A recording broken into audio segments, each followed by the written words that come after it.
Morning students. Today we are going to start with our unit number 3 and chapter number 7.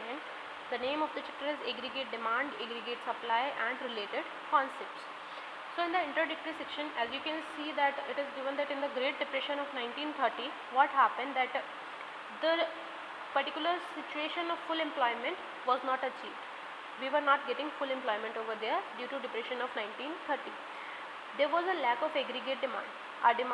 Aggregate demand was not up to the mark as compared to aggregate supply.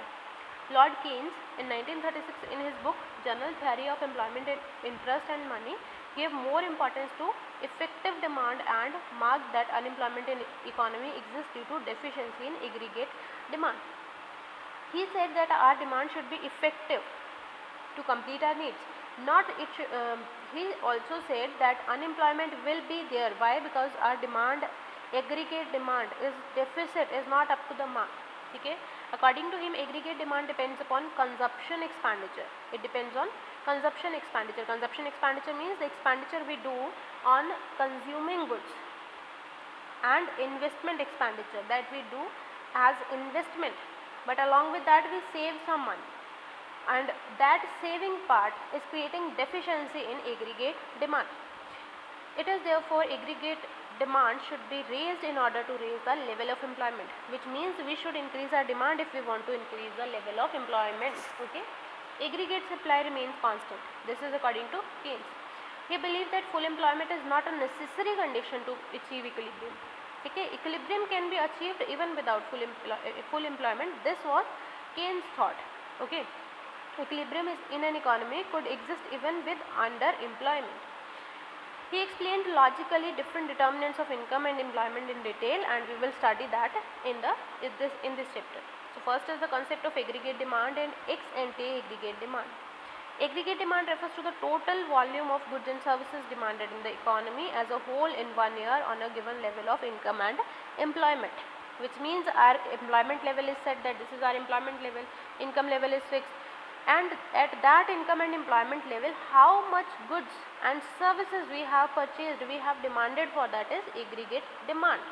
In other words, it expresses itself by the total amount of expenditure incurred by the people on the purchase of goods and service during a particular 1 year, which means what expenditure people in total have occurred for purchasing goods and services in one particular year, that will be aggregate demand. Okay.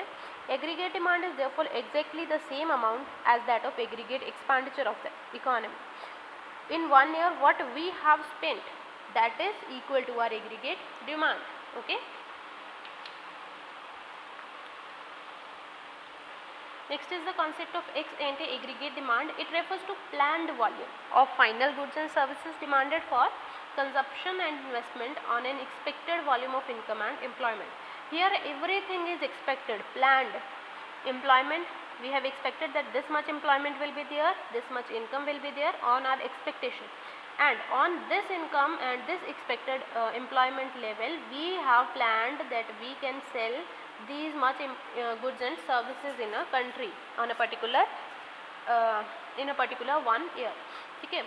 This is ex ante aggregate demand. Basically this is similar to budget. We have planned that this much will be our demand for goods and services on a particular income and employment level.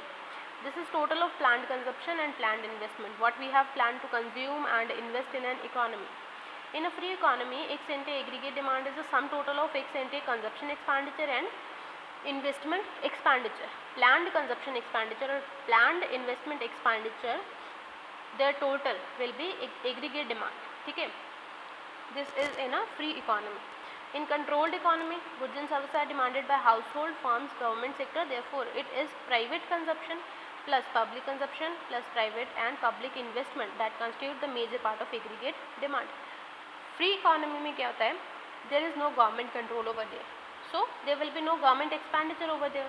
But in a controlled economy, there is government control along with household and firm. So, there will be government expenditure and government investments also. However, demand for goods and services also comes from foreign sector in the form of net export. Okay. Goods and services demand is also in some another country in the way of net export. Keynes has linked aggregate demand with different level of income and employment, which is given below. ठीक है. We have linked our demand and employment level with our income and employment level with our demand level by way of many formulas that we are going to discuss in the next upcoming class. Okay. Till then you need to know all about what is aggregate demand and what is ex ante aggregate demand. Have a very good day, students.